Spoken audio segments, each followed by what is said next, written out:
மருத்துவம் முதல் பொறியியல் வரை உங்கள் கனவுகளுக்கு சரியான முகவரி Indira group of educational institutions. Call 9841385858. ஆஹா, no compromise. உங்க சைடுலயும் எங்க சைடுலயும். It's a GT promise. GT Holidays, South India's #1 travel brand. தமிழகம் எங்கும் கிளைகள் கொண்ட Annamalai institute of hotel management and hospital management படிப்பில் சேர்வதற்கான அட்மிஷன் நடைபெறுகிறது. தொடர்ச்சியாக 3 கட்சி அதிமுக, திமுக, பாஜக என ஆளுநரிடம் குதிரை பேரம் நடக்குதுன்ற புகார் இதெல்லாம் நடந்துட்டு இருக்குது. இந்த குதிரை பேரம், எம்எல்ஏக்கள் பேரம் என்ன நடக்குது சார்? பேரம் தான் நடக்குது. ஒன்று நாகரிகமாக நடக்குது, ஆட்சியை ஸ்திரப்படுத்திக்கிறதுக்காக நடக்குது. அது வெளிப்படையாக சொல்ல முடியாமல் அவருடைய நடவடிக்கைகள் மூலமாக நம்மளால் புரிஞ்சுக்க முடியுது. இன்னொரு புறம் ஒரு சட்டவிரோதமாக அல்லது ஆன் ரெக்கார்டுன்ற அளவுக்கு எஃப்ஐஆரை போட்டு ஒன்று நடக்குதுன்னு அவங்க நிரூபிக்க முயற்சிக்கிறாங்க. டெல்லியே அமைதியா இருக்காங்க, என்ன அப்படின்னு நீங்க எல்லாம் நினைச்சுக்கிட்டு இருக்கிறீங்க. நான் அப்படி நினைக்கல, நான் அப்படி நினைக்கல. என்ன நடக்க போகுது தெரியல. ஆனா இதை அமைதியா அவங்க வேடிக்கை பாக்குறாங்கன்னா அது ஆபத்தானது ஒன்று பின்னாடி இருந்தா அர்த்தம். அது அதிமுக தலைமை சரியில்லைன்ட்டு ரிசைன் பண்ணிட்டு இங்க போறாங்களா அல்லது இவங்க இழுக்கிறாங்களா? இல்ல, அந்த சூழலை பயன்படுத்திக்கிறார் விஜய். அந்த சூழலை பயன்படுத்திக்கிறது தாவேகா. அதுக்கான நூலை முதல்ல விட்டது யாரு? இவங்களுக்கு ஆட்சி அதிகாரம் இருக்கு. செந்தில் பாலாஜியை லிங்க் பண்ணி நீங்க எஃப்ஐஆர் போடுற வசதி அவங்களுக்கு இருக்கு. எதிர்கட்சிகளுக்கு எங்க இருக்கு? அவங்க எந்த கம்ப்ளைண்ட் கொடுத்தா திருவள்ளிக்கல்ல போடுறாங்க, கிண்டிலேயாவது போடுங்க. போய் யாராவது போடுவாங்க ஸ்டேஷன்ல? தாவேகா குதிரை பேரம் நடத்துகிறதுன்னு பெட்டிஷனை கொண்டு போய் திமுகவோ அதிமுக பிஜேபி கொடுத்தா எந்த ஸ்டேஷன்ல எஃப்ஐஆர் போடுவாங்க? டிடிவி கொடுத்தது இன்னும் ஃபைல் ஆகல, போட்டாங்க. என்ன அதுக்கப்புறம் ஒரு துளி கூட நகரலையே. ராஜினாமா நின்றுச்சா இன்னும் தொடர போதா? ஏதாவது உங்களுக்கு நிக்க போகுதுங்கிறதுக்கு என்ன ஆதாரம் என்கிட்ட இருக்கு? இல்ல உங்ககிட்ட என்ன இருக்கு? ஒன்றும் இல்லை, தெரியல. இல்ல, தெரியாது. எடப்பாடியுடைய பிடிவாதம் நீடிக்கிற வரை அதிமுகவிலிருந்து சிலர் ராஜினாமா செய்தால், பல ராஜினாமா செய்தால் நான் ஆச்சரியப்பட மாட்டேன். சிவி சண்முகம் அடுத்த விக்கெட் மாதிரி தெரியுது இல்ல சார். முத்துசாமி திமுகவுக்கு போக போறான்னு சொன்ன உடனே நான் சகோதரர் முத்துசாமிக்காக தலைமை கழகத்தில் காத்திருக்கிறேன்னு சொன்னவர் சார். ஆணவக்காரர் என்று பேசப்பட்ட ஜெயலலிதா அவர் அப்படி சொல்வார்னு யாருமே எதிர்பார்க்கல. உண்மை. காரணம் அன்னைக்கு எதிர்கட்சியா இருக்கிற கட்சி பலவீனப்பட்டு போய் முத்துசாமி நமக்கு தேவைன்னு நினைச்சார் சார் ஜெயலலிதா. ஜெயலலிதாவோட பெரிய ஆளா எடப்பாடி. இடைத்தேர்தல் எப்பவுமே ஆளுங்கட்சிக்கு தான் பிளஸ்ஸா இருக்கும். இந்த இடைத்தேர்தல் எப்படி தெரியாது. அவசரப்பட்டு கணிச்சிடாதீங்க. இந்த மக்களை நம்பியோ இந்த கட்சிகளை நம்பியோ கருத்து கணிப்புன்னு போயிடாதீங்க. என்ன வேணாலும் நடக்கும். அதன் தமிழர்களுக்கு வணக்கம். பல்வேறு துறைகளில் சிறந்த ஆளுமைகளை சந்தித்து நாம் நேர்காணல் எடுத்து வருகிறோம். அந்த வகையில் மீண்டும் நம்மோடு இணைந்திருக்கிறார் மூத்த பத்திரிகையாளர் திரு SP லட்சுமணன் அவர்கள். அவரிடம் கேட்பதற்கு நிறைய இருக்கின்ற வாரங்களோடமே கேட்போம். வணக்கம் SPL சார். வணக்கம் SPL சார். இந்த 45 நாள் தாவேகா ஆட்சியில் தொடர்ச்சியாக எம்எல்ஏக்கள் பேரம், குதிரை பேரம், அடுத்தடுத்து அதிமுக எம்எல்ஏக்கள் ராஜினாமா, தொடர்ச்சியாக 3 கட்சி அதிமுக, திமுக, பாஜக என ஆளுநரிடம் புகார், குதிரை பேரம் நடக்குதுன்ற புகார் இதெல்லாம் நடந்துட்டு இருக்குது. இந்த குதிரை பேரம், எம்எல்ஏக்கள் பேரம் என்ன நடக்குது சார்? பேரம் தான் நடக்குது. ஒன்று நாகரிகமாக நடக்குது, ஆட்சியை ஸ்திரப்படுத்திக்கிறதுக்காக நடக்குது. அது வெளிப்படையாக சொல்ல முடியாமல் அவருடைய நடவடிக்கைகள் மூலமாக நம்மளால் புரிஞ்சுக்க முடியுது. இன்னொரு புறம் ஒரு சட்டவிரோதமாக அல்லது ஆன் ரெக்கார்டுன்ற அளவுக்கு எஃப்ஐஆரை போட்டு ஒன்று நடக்குதுன்னு அவங்க நிரூபிக்க முயற்சிக்கிறாங்க. இது எதுவுமே எனக்கு ஆச்சரியமாகவும் இல்லை, அதிர்ச்சியாகவும் இல்லை. தேர்தல் முடிவுகள் வந்த அன்னைக்கு ஒரு தொங்கு சட்டமன்றம்னு ஒன்று அமைஞ்சிடுச்சுன்ற போதே இதெல்லாம் தவிர்க்க முடியாது தான். விஜய் தன் ஆட்சியை சிறப்படுத்திக்கிறதுக்கு சில வேலைகளை செய்வார், சட்டத்துக்கு உட்பட்டுன்னு அவர் சொல்லுவார். நாங்கள் செய்யவே இல்லைன்ட்டு சத்தம் இல்லாமல் எதிர்கட்சிகளும் சில வேலைகள் பண்ணினாலும் ஆச்சரியப்பட மாட்டேன்னு அதுக்கு தான் சொன்னேன். தவிர்க்க முடியாது. மக்களும் இதுக்கு ஒரு காரணம்.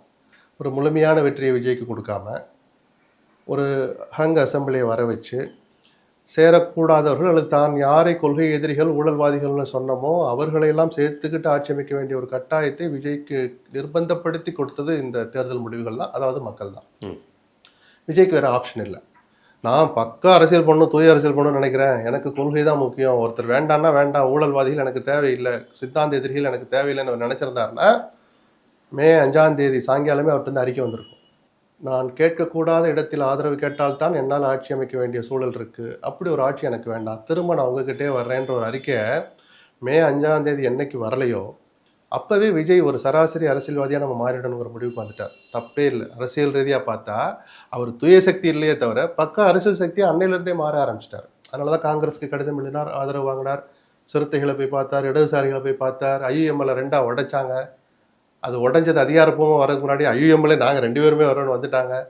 இத்தனை வேலைகளும் விஜய் பார்க்காமையே அந்த ஆட்சி அமைஞ்சது. ஆச்சரியம் இல்லை, வேற வழி இல்லை. இதை மக்கள் இதை சந்திச்சு தான் ஆகணும். குதிரை பேர அரசியல் நடந்தால் அதை மக்கள் பார்க்க வேண்டிய கட்டாயம் இந்த தேர்தல் முடிவுகள் நம்ம எல்லாருக்குமே கொடுத்துருக்கு. எம்எல்ஏக்கள் ராஜினாமா, குறிப்பா அதிமுக எம்எல்ஏக்கள் ராஜினாமாலாம் குதிரை பேரத்துல வர்றதில்ல. அது வந்து அதிமுக எம்எல்ஏக்கள் விரும்பி வராங்க, அந்த கட்சி தலைமை பிடிக்காம வராங்க, அந்த கட்சியின் கொள்கை சித்தாந்தம் தடமாறி போகுது, திமுகவோட கூட்டணி வைக்க போறாங்கன்ற தகவல் எல்லாம் தெரிஞ்சு இங்க வராங்கன்றாங்க. அது உண்மையா இருக்கலாம், அந்த கருத்தை புறக்கணிக்க முடியாது. ஆனால் அப்படி வருபவர்களுக்கு இந்த இடைத்தேர்தலில் போட்டியிட வாய்ப்பளிக்க மாட்டோம்னு ஒரு ட்விட் வரட்டும், இந்த கருத்தை 100% நம்ம நம்பலாம். இந்த அப்படி ராஜினாமா செய்து வருபவர்களுக்கு இந்த தேர்தலில் வாய்ப்பளிக்க மாட்டோம்னு ஒரு அறிக்கை வரட்டும் சார். ஒரு எம்எல்ஏ போனா இந்த கருத்தை 100% நம்ம எடுத்துக்கலாம். இல்ல நம்பிக்கை கொடுத்துதான் இப்ப அழைக்கிறாங்களா இவங்க? அது தப்பு இல்லை சார். ஏன் சார் ஒருத்தர் 5 வருஷம் 4.25 வருஷம் மீதி இருக்கு, எதுக்கு சார் கொள்கையை தூக்கி பிடிக்கிறதுக்கா போறாங்க? எதிர்கட்சி எம்எல்ஏவா இருக்கிறோம், ஆளுங்கட்சி எம்எல்ஏவா மாறிக்கலான்னு போறாங்க. வாய்ப்பு இருந்தா அமைச்சராகலான்ட்டு தான் இதுல போறாங்க. எந்த பலனும் இல்லைன்றாங்க, அதாவது அதெல்லாம் எந்த நம்பிக்கையும் கொடுக்கலன்றாங்க.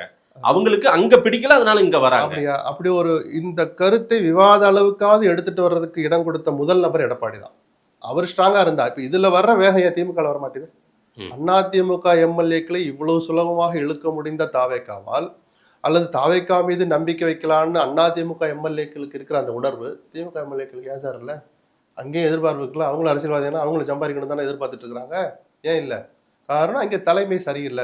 நம்ம எதிர்பார்த்த மாதிரியே தேர்தல் முடிவுகள் அதிமுக பலவீனப்படுத்திடுச்சு. இல்ல சார், அதை பிரிச்சு சொல்லுங்க. அதாவது அதிமுக தலைமை சரியில்லைன்ட்டு ரிசைன் பண்ணிட்டு இங்க போறாங்களா, அல்லது இவங்க இழுக்கிறாங்களா? இல்ல, அந்த சூழலை பயன்படுத்திக்கிறார் விஜய். அந்த சூழலை பயன்படுத்திக்கிறது தாவேக்கா. அதுக்கான நூலை முதல்ல விட்டது யாரு? எடப்பாடி தான். உட்காந்து பேசுவோம் தானே சார் இந்த 2 விஜயபாஸ்கர் கதர்னாங்க. கரூர் மாவட்ட செயலர் பத்தி திருப்பி கொடுங்கன்னு கேட்டார் விஜயபாஸ்கர், எம்ஆர் விஜயபாஸ்கர்.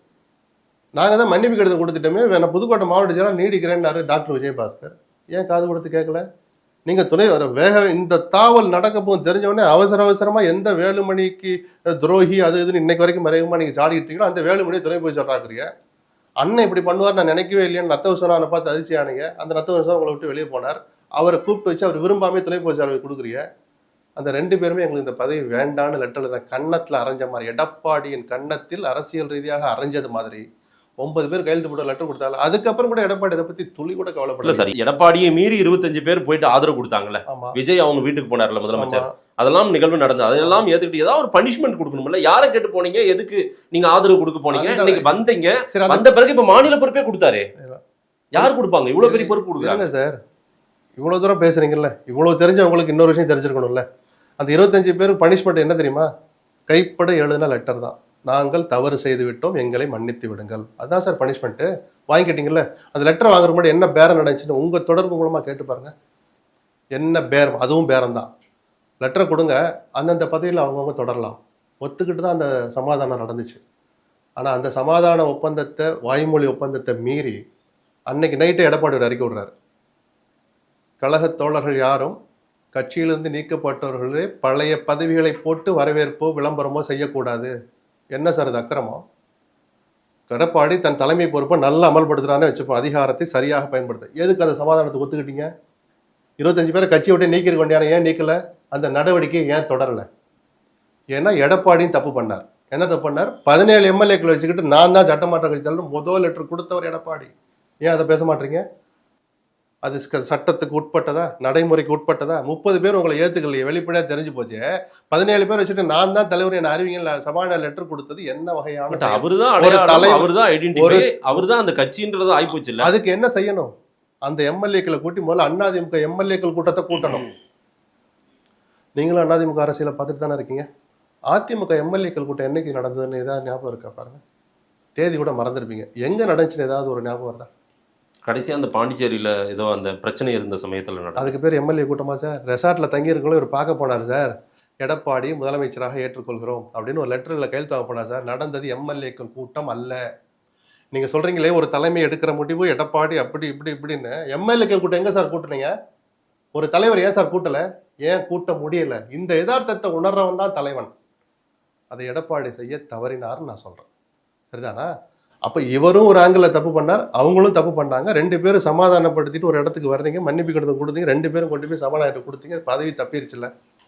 கட்சியை நடத்தணும் இனிமேலாவது வலுவா அப்படின்ற ஒரு துளி கவலை இருந்தால் எடப்பாடி இந்த நிமிஷம் வரைக்கும் இப்படி பாராமுகமாக இருப்பாரா? போறவங்க எல்லாம் துரோகின்றீங்க. எம்ஆர் விஜயபாஸ்கரை துரோகின்னு சொல்றாங்க, டாக்டர் விஜயபாஸ்கரையும். 2 நாள் முன்னாடி அவர் கொள்கை பரப்பு இணைச் செயலராக துணை செயலராக அறிவிக்கிறீங்க. ஆமா. எந்த கொள்கையை பரப்புறதுக்கு அந்த துரோகிக்கு பதவியை கொடுத்தீங்க? என்ன சார் மக்கள் நான் முட்டாளா சார், இல்லை அண்ணாதிமுக தொண்டை முட்டாளா?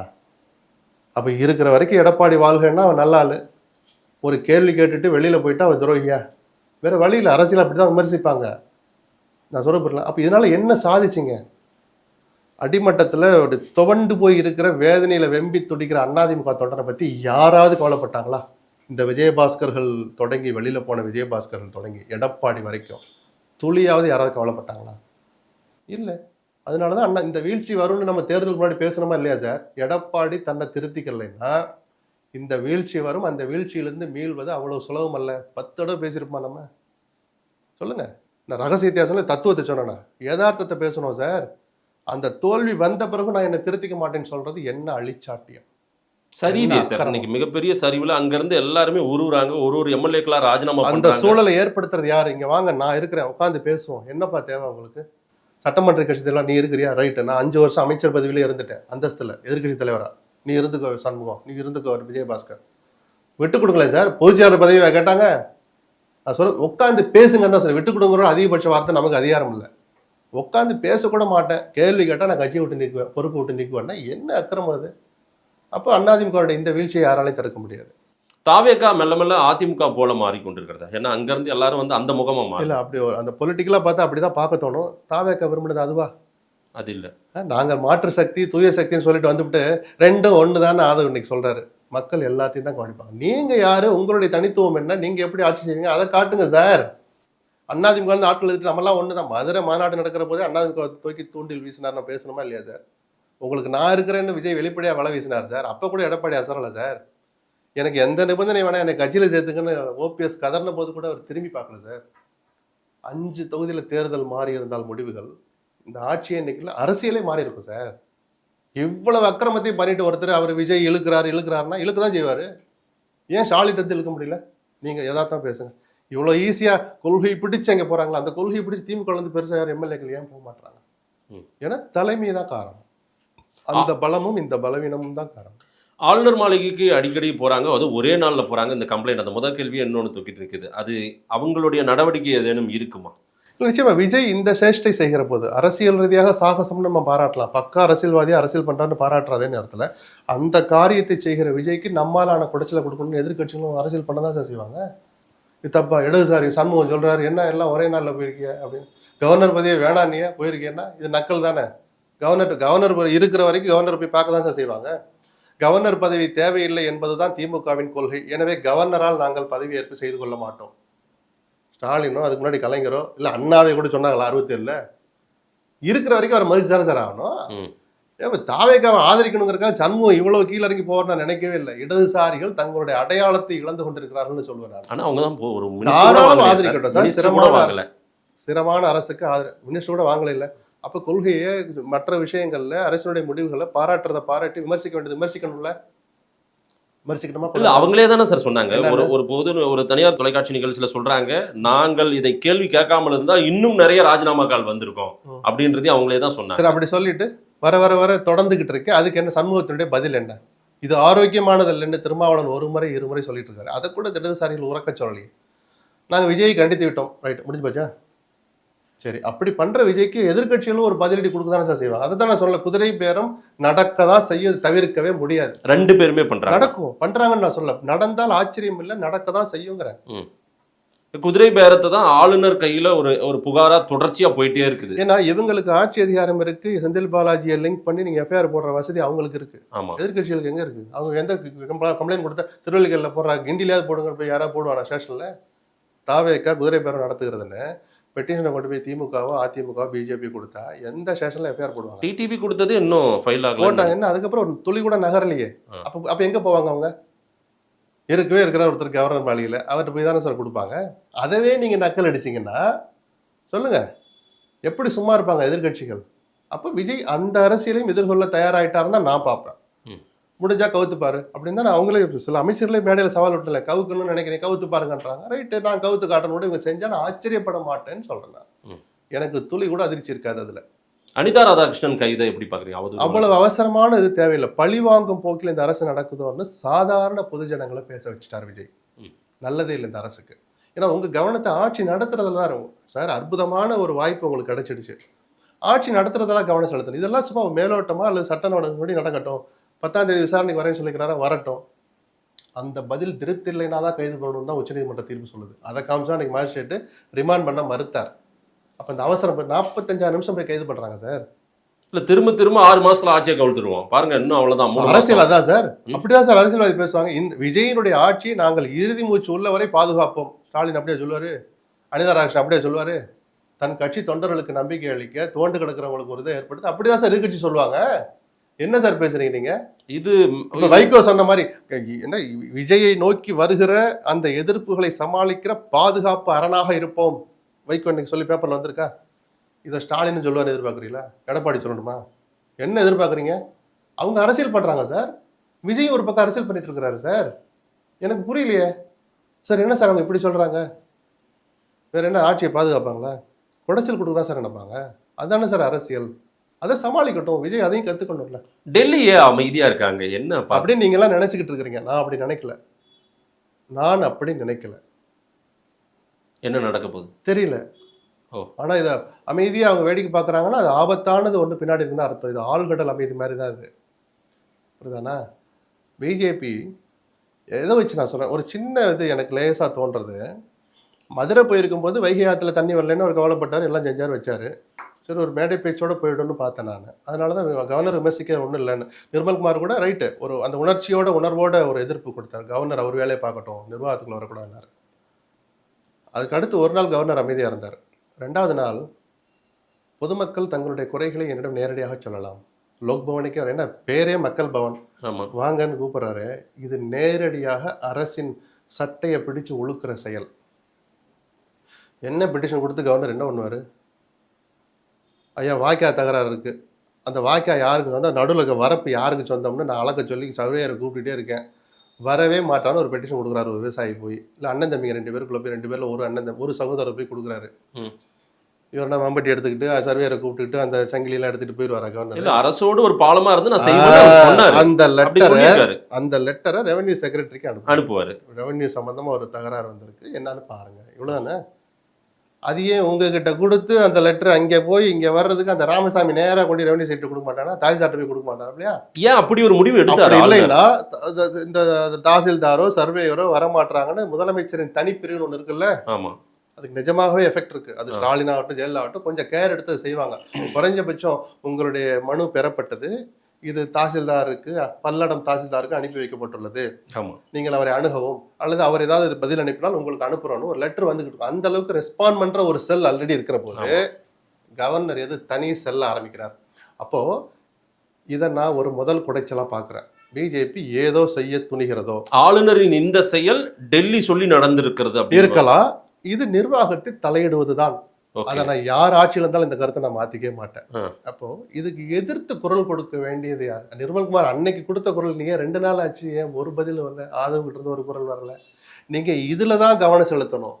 நிர்வாகத்துக்கு ஒரு இடைஞ்சல் வந்தால் அந்த இடைஞ்சலை செய்யறது யாரா இருந்தாலும் ஒரு எதிர்ப்பு குரல் வரணும்னு அதுலதான் கவனம் செலுத்தணும். தவிர 45 ஆன்டிசிபேட்டரி பில் தள்ளுபடி ஆயிடுச்சா, டக்குன்னு பிடிங்க, அவர் ஆத்தூர்ல ஏதோ ஒரு ஆய்வு பண்ணிட்டு இருக்கிறார், உடனே போய் பிடிங்கன்னு உங்க கவனம் அங்கே இருக்கே தவிர ஆளுநர் ஒரு அறிக்கை விட்டு 48 மணி நேரம் ஆச்சு, இதை பத்தி ஒரு துளி கூட இந்த கவர்மெண்ட் வந்து அறிக்கை வரல சார்.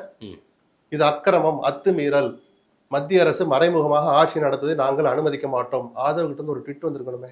விஜய் வாயை திறக்க மாட்டார், அவர் விட்டுருங்க.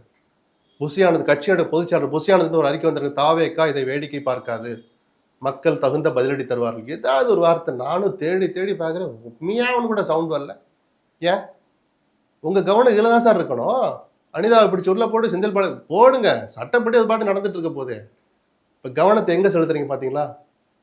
இது தொடர்ந்தால் விஜயனுடைய அரசு தவறான பாதையில போகுதுன்னு தான் நம்ம பார்க்கணும். மத்திய அரசோடு நான் இணக்கமாக தான் போவோம் அப்படின்னு சொல்லி. அப்ப இணக்கம்ங்கிறது வேற. இப்படி கவர்னர் வெளிப்படையா தாக்குதலுக்கு தயாராகிட்ட போயிட்டு அமைதியா இருந்து நாங்கள் இணக்கமாக செல்ல விரும்புகிறோம், அதனால பெட்டிஷனை கொண்டு கவர்னர்ட்டே கொடுக்கணும், ஒரு அறிக்கை வரட்டுமே. இணக்கமாக போறீங்கல்ல, ஒரு அறிக்கை நீங்களும் ஒரு அதை அக்னாலேஜ் பண்ற மாதிரி கொடுங்களேன். ஆமாம், கவர்னர் செய்த செயல் சரிதான், பொதுமக்கள் அங்கேயும் கொடுக்கலாம், அங்கேயும் ஒரு பாக்ஸ் இருக்கும், இங்கேயும் ஒரு பாக்ஸ் இருக்கும், சொல்லுங்க, அறிக்கை விடுங்க சார். நம்ம நக்கலா பேசுறோம், இது எங்க கொண்டு விடுங்கிற அந்த ஆபத்து உணராம நீங்க மௌனமா இருக்கிறது தப்பு. இதுக்கு பேர் இணக்கம் அல்ல, துணிகிறது பணிகிறது. பதுங்கிறது. இது யார் இருந்தாலும் இந்த வார்த்தையை தான் நான் பயன்படுத்துவேன். ஸ்டாலினா இருந்தாலும் இந்த வார்த்தையை தான் நான் பயன்படுத்துவேன். அமைச்சர்கள் கேபினெட் மீட்டிங்ல விஷ்ணு ரெட்டி, ஜான் ஆரோக்கியசாமி நேரடியா அது இருக்கிறதா? நிஜமாக இருந்தால் அது அரசியல் சட்ட விதிகளை மீறிய செயல்தான். ஏன்னா அரசு பதவிகளில் அரசமைப்பு சட்டப்படி அதிகாரம் பெற்றவர்களால் அதிகாரப்பூர்வமாக நியமிக்கப்படாத எவர் ஒருவர் அங்கே போய் வர முடியாது.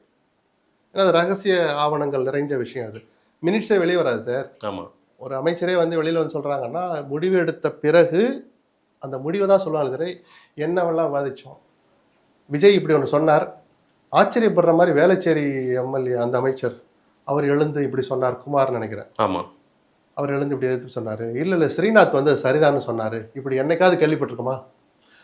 ஸ்டாலின் ஒன்று சொன்னார், துரைமுருகன் கடுமையாக எதிர்த்தாரு, அப்புறம் கடைசியில் வீரபாண்டியார் தான் அப்படின்னு என்னைக்காவது அந்த காலத்தை யோசிப்பேன். கலைஞரே எடுத்து வீரபாண்டியா தான் எழுந்து உள்ள பேசினாரு அப்படிலாம் வந்திருக்கா? என்னைக்காவது வராது. ஆனால் அந்த துரைமுருகன் சார்ந்த துறையில், வீரபாண்டியா சார்ந்த துறையில் கலைஞர் ஒப்புதலோடு, முதலமைச்சர் ஒப்புதலோடு என்ன முடிவெடுக்கப்பட்டுங்கிற ஒற்றை வரி தான் வெளியில் பிரஸுக்கு வரும். சில நேரம் தான் வரும், சில நேரம் அது கூட வராது. அரசாணைகளாக நிர்வாகத்துக்கு போயிடும். அதெல்லாம் அப்படி ரகசியம் காக்கப்பட வேண்டிய அந்த அறைக்குள்ள சம்பந்தம் இல்லாதவர்கள் அமரக்கூடாதுங்கிறதா விதி. அது திமுக போய் புகார் கொடுத்துருக்காங்க, அதுக்கு ஆதாரம் கொடுக்குறாங்களா, அதை கவர்னர் எவ்வளோ சீரியஸாக எடுத்துக்கிறார் அப்படிலாம் பொறுத்திருந்து பார்ப்போம். அப்படி ஒரு தவறாக நடந்ததை தெரியாமல் நடந்திருந்தால் ஒரு முறை மன்னிப்பது தவறல்ல. இனிமேல் கலந்துக்காமல் இருக்கிறது விஜய்க்கும் நல்லது, அரசு நிர்வாகத்துக்கும் நல்லது. அப்படி இல்லையா அவங்க உட்காரணுமா, அதிகாரப்பூர்வமாக ஒரு பதவியில் அவங்க நியமித்து அந்த அரசாணையை வெளியில் விட்டுட்டு உட்கார வைக்கணும். அதே போல முதல்வருக்கு போற ரிப்போர்ட் நோட் வந்து சிஎம்ஐ தவிர்த்து வேறு சில 2-3 பேர் நமக்கு அது பார்க்கறாங்க. ஆதாரம் இல்லை. அப்படி நடந்தால் எதிர்க்கட்சிகள் சொல்ல ஆரம்பிச்சிட்டாங்க. அதான் எனக்கு ஆதாரம் இல்லை, பொதுவெளியில் ஆதாரங்கள் வரல, அது அரசியல் ரீதியான விமர்சனமாக அதை பார்க்கலாம். உண்மையாக இருந்தால் எதிர்க்கட்சிகள் விமர்சிக்கிற அளவுக்கு அது வெளியே வராமல் பார்த்துக்க வேண்டியது விஜயனுடைய கடமை. ஏன்னா ஜெயலலிதாவுக்கு அனுப்புகிற நோட்ஸை சில நேரம் சசிகலா படிப்பாங்களா சொல்லுவாங்க. அதிகாரப்பூர்வ பதவியில் இல்லாத பூங்கொன்றன் கூட படிச்சிருக்கலாம், ஒரு பேச்சுக்காக நான் சொல்கிறேன். இதெல்லாம் வெளியே வராதது வரைக்கும் நல்லது. வெளியே வந்துட்டு answerable to the people, to the press, to the court, எல்லாத்துக்கும் நீ பதில் சொல்லி ஆகணும். ஒன்று சத்தம்லாம் வச்சுங்க, அப்படி வெளியில் வருது தெரிஞ்சால் சட்டத்துக்கு உட்பட்டு தான் நடத்துங்க. அவ்வளோ 2 ஆலோசனை தான் நம்ம சொல்ல முடியும். ராஜினாமா நின்றுச்சா இன்னும் தொடர போதா? ஏதாவது உங்களுக்கு தெரியுதா? நிற்க போகுதுங்கிறதுக்கு என்ன ஆதாரம் என்கிட்ட இருக்கு? இல்லை உங்கள்கிட்ட என்ன இருக்கு? ஒன்றும் இல்லை, தெரியல. இல்லை, தெரியாது. எடப்பாடியினுடைய பிடிவாதம் நீடிக்கிற வரை அதிமுகவிலிருந்து சிலர் ராஜினாமா செய்தால், பல ராஜினாமா செய்தால் நான் ஆச்சரியப்பட மாட்டேன். சிவி சண்முகம் அடுத்த விக்கெட் மாதிரி தெரியுது இல்லை? யார் காரணம்? அதிமுகவில் நான் இருக்கிறேனா இல்லையா என்று எனக்கு தெரியவில்லை. சிவி சண்முகம் சொன்னாரா, யோ சண்முகம் இங்கே வாயா, என்ன நீ இப்படி பேசிட்டு இருக்க, நான் யார் இப்போ என்ன சொல்லிவிட்டேன், கிளம்பி வா. எடப்பாடி ஒரு ஃபோன் போட்டால் சண்முகம் போக மாட்டாரா சார்? ஒரு பேச்சுக்காக கேட்குறேன். அதுக்கு மீறி ஒரு வெளிப்படையாக ஒரு அறிக்கை விட்டு, ஒரு ட்வீட் விட்டு, சண்முகத்தின் சார் முத்துசாமி திமுகவுக்கு போக போகிறான்னு சொன்ன உடனே நான் சகோதரர் முத்துசாமிக்காக தலைமை கழகத்தில் காத்திருக்கிறேன்னு சொன்னவர் சார் ஆணவக்காரர் என்று பேசப்பட்ட ஜெயலலிதா. அவர் அப்படி சொல்லுவார்னு யாருமே எதிர்பார்க்கல. உண்மை. காரணம் அன்னைக்கு எதிர்கட்சியா இருக்கிறோம், கட்சி பலவீனப்பட்டு போய் முத்துசாமி நமக்கு தேவைன்னு நினைச்சார் சார் ஜெயலலிதா. ஜெயலலிதாவோட பெரிய ஆளா எடப்பாடி, உங்களை போன்று வரலாம் அப்படியே தூக்கி வச்சு பேசுனீங்களே, நான் அப்படிதான் பேசுவேன். தப்பு சார், தப்புன்னு சொல்றதுக்கு இங்கே ஆள் இல்லையே சார். இந்த கட்சி இன்னைக்கு சின்னாபின்னமாய் கிடக்கு சார். அப்படி வெளிப்படையாக ஒரு அறிக்கையோ ட்விட்டோ எடப்பாடி வெளியிட்ட பிறகும் சண்முகம் போனார்னா சண்முகம் தான் விமர்சனத்துக்குள்ளாவார். என்னப்பா சமாதானத்துக்கு தயாராக, எவ்வளோ பெரிய மனுஷன், எவ்வளோ பெருந்தன்மையோட கூப்பிட்றாரு, இப்படி போயிட்டேன்னு வரலாறு உங்களை நோக்கி தான் கை நீட்டுமே தவிர, இன்னைக்கு சண்முகம் என்ன பண்ணாலும் அதுக்கு அடிப்படை காரணம் எடப்பாடி தான், என்னை போன்றவர்லேருந்து எல்லாரும் சொல்லுவோம். இடைத்தேர்தல் தாமதமாகிறதுக்கு என்ன காரணம் சார்? அரசியல் காரணமாக இருக்கலாம். ஏன்னா அதே காலகட்டத்திலேயே இங்கே வேக்கண்ட் வந்துடுச்சு. 6க்கு இல்லைன்னா கூட 2-3 விடலாம். சரி தொடர்ந்துகிட்டு இருக்கு, கொஞ்சம் வெயிட் பண்ணி ஒரே அறிக்கையை விடலான்னு கூட நினைக்கலாம். சட்டத்தடை இல்லை, இன்னைக்கு தான் நடத்தணும்னு ஒன்று கட்டாயம் கிடையாது. 6 மாதங்கிறது இருக்கு. அந்த தேர்தல் நடத்த உகந்த சூழல் இல்லை அப்படின்னு ஒரு அறிக்கை விட்டுவிட்டு இன்னொரு 6 மாதம் கூட அவங்க தரலாம். அது எனார்மஸ் பவர் அவங்களுக்கு. அப்புறம் கோர்ட்டுக்கு போய் அதெல்லாம் சரி பண்ணிட்டு வரணும். பார்ப்போம், இன்னொரு 1 மாதம் 2 மாதம் வரைக்கும் அறிக்கை வருதான்னு பார்ப்போம். இல்லை இது இழுக்கிறதெல்லாம் நிற்கிதா, கொள்கை சார்ந்து கொள்கைக்காக போறவங்க அந்த கூட்டம் குறையுதா, இதெல்லாம் முடிவுக்கு வந்தா தானே அவங்களும் எப்ப நான் டைப் பண்ண போறேன்ப்பா சீக்கிரம் சொல்லுப்பா 7 8 அப்படின்னு அவங்களுக்கு கேட்டு தானே இருப்பாங்க. அதை தாண்டி இதுல பெரிய காரணங்கள் இருக்கிறதா எனக்கு தெரியல. என்ன பொசிஷன் சார் இவங்களுக்கெல்லாம் இப்போ போறவங்களுக்கு கொடுக்க முடியும்? என்ன எதிர்பார்த்து போறாங்க? அவ்வளவு கவலைப்படுறீங்களா மாதேஷ் நீங்க அவங்கள பத்தி? சார் எல்லாருமே முகம் இல்ல, அந்த பகுதியினுடைய முகம் அடையாளமா இருந்தது. அது ஒரு சவாலான காரியம் தான் விஜய்க்கு. ஏன்னா யாரை எங்க உட்கார வைக்கிறது, அப்படி உட்கார வச்சா சரிப்பா அந்த கிருஷ்ணகிரி வடக்கில் கிழக்கு பகுதி மாவட்டச்சார் அப்படின்னு போடுற ஆட்கள் இல்லை. போனார்களாம் ஜாம்பவான்களே ஒரு 10-12 பேர் போயிட்டாங்க. மாநில அளவில் பொறுப்பு கொடுக்கணும். இயல்பா நான் அந்த கட்சி வளரணும்னு விஜய் நினைச்சாருன்னா அப்படி கொடுக்குற போது ஏற்கனவே மாநில பொறுப்பில் இருக்கிறவங்க கொஞ்சம் இடைஞ்சல் வராமல் இருக்கணும், புழுங்காமல் இருக்கணும். அதனால தான் சவால்னு சொன்னேன். என்ன செய்யறான்னு பார்ப்போம். வளருகிற கட்சியில் இந்த சங்கடங்கள் தவிர்க்க இயலாதது. கடைசியாக பனையூருக்கு கூட போயிட்டு சிஎம் அவங்களெல்லாம் மரியாதை கொடுத்து பேசும்போது கூட அந்த ஃபோட்டோ வீடியோ கூட நமக்கு செய்தியாக வரல. அந்த அளவுக்கு ரகசியம் ஏன் ரகசியம் காக்கப்படுது? இல்லை சார், இது அவ்வளவு ஆரோக்கியமானது இல்லை சார். ஆ, சார் நீங்கள் விமர்சனம் ஒரு பக்கம், பதவி ஆசையை தேடி போகிறாங்க வர்றாங்கன்னு, இத்தனை ஆண்டுகள் அமைச்சரெல்லாம் இருந்த ஒரு ஊரறிஞ்ச முகம் வர்ற போது அவங்களை விஜயே கட்சியில் சேர்த்தாருங்கிறது அந்த கட்சிக்கு தான் நல்லது. அந்த விஜயபாஸ்கர் பின்னாடி, உடுமலை ராதாகிருஷ்ணன் பின்னாடி, கடம்பூர் ராஜு பின்னாடின்னு ஏதோ ஒரு கூட்டம் போகுதில்ல, அவங்களுக்கு ஒரு உற்சாகம் வரல. அண்ணனை தலைவரே பார்த்து சேர்த்துக்கிட்டு சிஎம்ஏ சேர்த்துக்கிட்டாருன்னு ஏன் விஜய் இதில் தயங்குறாருன்னு எனக்கு புரியல. இல்லைப்பா, அது ஆக்பேடாக இருக்குன்னா அந்த காரியத்தை ஏன் செய்யறிய? இல்லை அப்போ விஜய் தலையீடு இல்லாமல் அது இதெல்லாம் மட்டும் நடக்குதா? இல்ல, கூட்டணி கட்சி தலைவர்கள் கூட்டம் நடந்துச்சுல்ல, ஆமா. அதுக்கு கூட விஜய் ஒரே நேரத்தில் வரலையே. இதை வேற மாதிரி மக்கள் பார்ப்பாங்க, பார்த்துக்கிட்டு இருக்காங்கிற அந்த ஒரு உணர்வு முதல்ல விஜய்க்கு வரணும். இது எந்த வகையிலும் விஜய்க்கும் நல்லதில்லை, ஒரு கட்சி தலைவராக அவருக்கும் நல்லதில்லை, ஒரு முதலமைச்சராகவும் நல்லதில்லை. கூட்டணி கட்சி தலைவர் அவரை தான் இருக்க போறாருன்னு நான் நினைக்கிறேன். ஓ, அதிகாரப்பூர்வமாக என்ன அறிவிக்கலே தவிர ஆளுங்கட்சியினுடைய தலைவர் அவர் தான் தலைவராக இருக்க முடியும். அந்த கூட்டணி கட்சி தலைவர் என்கிற அந்த வரவிருக்கிற பொறுப்புக்கும் அது நல்லதில்லை. நான் திருப்பி சொல்கிறேன் சார், ஜெயலலிதா மேலே 1000 விமர்சனக்கெல்லாம் நிர்வாக திறமை வாய்ந்தவரெலாம் இருக்க போகுது. இன்னைக்கு ஒரு மேலே இருக்க விமர்சனம் ஒரு ஆணவமாக நடந்துக்குவார், எடுத்தெறிஞ்சு பேசுவார்னு. அந்த ஜெயலலிதாவே மூப்பனாரை வீட்டில் போய் பார்த்தாரு, தாயகத்துக்கு போனார், பாட்டாளி மக்கள் கட்சி அலுவலகத்துக்கு போனார், ஞாபகம் இருக்கா? தேடி தேடி போனார். நீங்கள் ஜெயலலிதாவோட பெரிய ஆளா அரசியலில்? இல்லை இல்லை, இந்த யதார்த்தத்துக்கு முதல்ல விஜய் வரணும். இது எந்த வகையிலும் நல்லதில்லை. அவங்க என்ன விளக்கம் சொன்னாலும், அவர் பிஸியாக இருந்தார், அரசின் ஒரு துறை ஆய்வில் இருந்தார், 1000 சப்பக்கட்டு கட்டலாம். ஒரு கட்சியின் தலைவராக விஜய் செய்வது சரியல்ல. இல்ல தனிமை போய் பார்த்தாரு சார், பார்த்தும் அந்த போட்டோ நான் என்ன சொல்றேன் சார், நீங்க இவ்வளவு பெரிய ஆட்கள் வர்ற போது கூட நான் அவங்களை கட்சியில சேர்க்க மாட்டேன், மற்றவங்களுக்குலாம் நான் நேரில் அப்பாயின்மெண்ட் கொடுப்பேங்கிறது. அதுக்கப்புறம் போய் பார்த்தாங்க, எல்லாம் சேர்ந்து 3ஆம் நாள் போய் பார்த்தாங்க. பழைய செட்டும் சேர்ந்து, யாரு உடுமலை ராதாகிருஷ்ணன் சேர்ந்து போய் பார்த்தாங்க. அது வெளியே வரலன்னு தான் என்னுடைய கேள்வி. அவங்களுக்கு எல்லாம் போட்டோ போஸ்ட் கொடுங்கன்னு சொல்றது நம்ம வேலை இல்லை. நான் இந்த விஷயத்தை எப்படி பார்ப்பாங்கன்னு பொது பார்வை தான் பார்ப்பேன். ஏன் அதை சார் ரொம்ப சீக்கிரட்டா வைக்கிறாரு? இவர் அதுல இன்வால்வ் ஆகக்கூடாதுன்னு நினைக்கிறாரோ? சீக்கிரட் இல்ல, அந்த வார்த்தை தப்பு. இன்வால்வ் ஆகக்கூடாதுன்னு நினைக்கிறாரு. ஏன் அது அப்ப அது சங்கடமா இருந்தா அந்த சங்கடமான முடிவை ஏன் அந்த கட்சி எடுக்குது? புரியல, அது என்னமோ அசூயா இருக்குங்க. என்ன இருந்தாலும் பதவியை தேடி தானே வர்றாங்க அப்படின்னு விஜய் நினைச்சா ஏன் சார் அதை அனுமதிக்கிறீங்க? புஷி ஆனந்த் சேர்த்தாலும் ஒண்ணுதான், விஜய் சேர்த்தாலும் ஒண்ணுதான். டெக்னிக்கலா பார்த்தா தாவேக்காக தான் போறாங்க. புஷி ஆனந்த் தலைமையிலான தாவேக்காவில் இணைந்தார்கள், விஜய் தலைமையிலான தாவேக்காவில் பின்னர் இணைவார்கள் அப்படியே சொல்றோம். இல்ல இல்ல, ரெண்டும் ஒண்ணு தானே. அப்போ உங்களுக்கு ஆக்வேர்டா இருந்தா, அசூயா இருந்தா எதுக்கு சார் அதை அனுமதிக்கிறீங்க? சரி, அனுமதிக்கணும் முடிவு எடுத்தாச்சுன்னா அந்த தலைவர்களை கூட நான் என் முன்னாடி எனக்கு அது நல்லது இல்லைன்னு சொல்றேன். மற்றபடி விஜயனுடைய ஸ்டைல், அவருடைய உரிமை, அது நல்லதும் கெட்டதையும் அவர் தான் எதிர்கொள்ள போறார். திமுகவை தனிமைப்படுத்தி விட்டார்களா? யாரு? தாவேகா அன்னைக்கு போய் சேர்ந்துட்டாங்க, போனவங்க எல்லாம் ஒரு ஆங்கிள் காங்கிரஸ் விட்டா போதுன்னு நினைச்ச திமுக தொண்டர்கள் இருக்கிறாங்க. ஓ, கூட இருந்துகிட்டு இந்த எண்ணத்தோடு தான் எங்களோட இருந்தீங்களா அப்படின்னு இவங்க போனதுனால இங்க சந்தோஷப்படுற திமுக இருப்பா. இப்பதாண்டா நமக்கு சுதந்திரம் கிடைச்சுன்னு நினைக்கிற இடதுசாரிகள் மற்ற தலைமை கட்சிகளுடைய பேச்சுகளை நம்ம பாக்குறோம். அதனால யாரும் யாரையும் தனிமைப்படுத்த முடியாது. அந்த அரசியல் ரீதியான தாவல்கள், அணி மாறுதல்கள் ஒருத்தருடைய வெற்றியை உறுதிப்படுத்தலாம், ஒருத்தருடைய வெற்றியை பறிக்கலாமே தவிர தனிமைப்படுத்திட்டோம், பலவீனப்படுத்திட்டோம்லாம் யாரை பார்த்து சொல்றதுக்கு அதிகாரம் இல்லை. அது நல்லதாகவும் இருக்காது. இறுதி அவர் கேள்வி சார், திரு வைகோ அவர்களுடைய 2 எம்எல்ஏக்களும் உதயசூரியன் சின்னம் அங்கேயே போயிட்டாங்க. அவர்களை கூட இவரால் தக்க வச்சுக்க முடியல. ஆனாலும் அவர் போய் விஜய் அணியோடு விஜய்க்கு நெருக்கமாகவே அணுக்கமா பேசுறாரு. அந்த அளவுக்கு திமுக மேல ஒரு கோபத்துல இருந்தான்றது புரியுது. அந்த கோபத்துல நியாயமும் இருக்கு.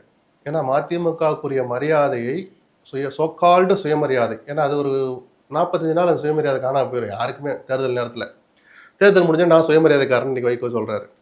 அந்த சுயமரியாதையை உரசி பார்க்கிற வேலையை திமுக பண்ணுச்சு. ஓ சார், நீங்க 4 கொடுக்குறீங்களா 5 கொடுக்குறீங்களா, அண்ணா இந்தாங்க 5, 6 கொடுத்து 5 எடுத்துங்க, 5ல நீங்க உங்க சின்னத்துல இருந்துங்கன்னு பெருந்தன்மையை காட்ட தவறியது திமுக. அது வைகோ மீதான அவநம்பிக்கையா, இல்ல ஒரு தொங்கு சட்டமன்றம் வர்ற போது வைகோ நம்ம பேச்சை கேட்கணுங்கிறது இருந்தா நீங்க இன்னொரு கட்சியெல்லாம் அப்படி ஒரு லெவலுக்கு மேல இழுத்து பிடிச்சு கட்டி போட முடியாது சங்கிலியால. அதான் இன்னைக்கு தெரிச்சுக்கிட்டு போறாங்க. 2 எம்எல்ஏ போனா போட்டும், நான் உன் கூட இருக்க விரும்பலைங்கிற அந்த ஒரு கோபம், தார்மீக கோபம் கலந்த அந்த உணர்வு தானே வைகோ கிட்ட நம்ம பாக்குறோம். இப்போ வைகோ மேல 1000 விமர்சனம் இருக்கட்டும், ஒரு கட்சியுடைய தலைவரை அவர் பார்வையிலிருந்து யோசிச்சு பாருங்க. அப்படின்னா நம்ம அடிமை வாழ்க்கை வாழ வேண்டியிருக்கு. இது வரைக்கும் வாழ்ந்தது 9 ஆண்டுகள் அடிமை வாழ்க்கை போதும். அப்படியே விமர்சனத்தை ஏத்துக்கிட்டா கூட அந்த வார்த்தையை நான் சொல்றேன், அது போதும்னு நினைக்கிறார் வைகோ. இது தப்புன்னு நான் நினைக்கல. திமுக இதுல சில பாடங்களை கத்துக்கணும். பட் வைகோ, நான் இப்போ கூட்டணியில் இருந்தேன், அந்த கரப்ஷன் கலெக்ஷன் எல்லாம் கொஞ்சம் சொல்லாமல் இருந்தேன்னு சொல்கிறாருல்ல, ஒரு அறிவார்ந்த மக்கள் இந்த வாதத்தை ஏற்றுக்குவாங்களா? அப்போ தவறு நடக்கிற வரைக்கும் கூட்டணி தர்மத்துக்காக தவறு வேடிக்கை பார்ப்பிய, அணி மாறிட்டா அதுக்கப்புறம் தவறெல்லாம் நடந்து காசெல்லாம் அடித்து எங்கேயோ கொண்டு போய் பதுக்குனதுக்கு பிறகு நீங்களும் வேறு அணிக்கு போன பிறகு வாயை திறப்பீங்கன்னா அப்போ நீங்கள் யாருன்னு மக்கள் கேட்டால் வைக்கணும்னு சொல்லுவார். பட் சராசரி அரசியலில் இதெல்லாம் தவிர்க்க முடியாது.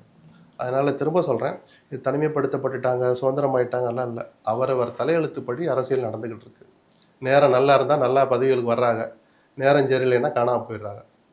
கூடுதலாக ஒரு கேள்வி சார், இடைத்தேர்தல் எப்பவுமே ஆளுங்கட்சிக்கு தான் ப்ளஸ்ஸாக இருக்கும். இந்த இடைத்தேர்தல் எப்படி தெரியாது, கணிக்கெல்லாம் அவசரப்பட்டு கணிச்சிடாதீங்க. இந்த மக்களை நம்பியோ இந்த கட்சிகளை நம்பியோ கருத்து கணிப்புன்னு போயிடாதீங்க. என்ன வேணாலும் நடக்கும். ஏன்னா இதுல என்ன நடக்க போறேன்னு நமக்கே தெரியல. அணிகள் யார் யார் எப்படி இருக்க போறாங்கன்னே தெரியல. இன்னுமா நீங்க திருந்தல? டிவிகே ரிசல்ட்டுக்கு பிறகு நம்ம எதையுமே சரியா கணிக்கிறது இல்லையா? டிவிகே ரிசல்ட் இல்ல, இந்த தேர்தல் பொது நான் தொடர்ந்து சொல்றேன், கருத்து கணிப்பே எனக்கு நம்பிக்கை கிடையாது. ஆமா. அதுவும் இல்லாமல் இப்போ என்ன மாதிரியான கூட்டணிகள் அமைய போகுது, யார் என்ன நினைக்க போறா, திமுக அதிமுக அட்ஜஸ்ட் பண்ணிக்கிட்டு பொது வேட்பாளர் நிறுத்துவாங்களா தெரியாது. என்ன நடக்க போதுன்னே தெரியாத போது என்ன நடக்கணும் அப்படி. ஆனால் ஒன்று மட்டும் நான் சொல்லுவேன், யார் இங்கே நிற்கிறா, யாருக்கு ஓட்டு போட்டோம், அதே விஜயபாஸ்கர் வந்திருக்கிறாரு, எப்படி வந்திருக்கிறார், யார் கையை பிடிச்சி கூட்டிட்டு வர்றா, மக்கள் கவனிப்பார்கள். நிறைய விஷயங்கள் சார் மக்கள்கிட்ட கொடுப்போம். நேரம் கொடுத்து பேசியமைக்கு நன்றி. நன்றி.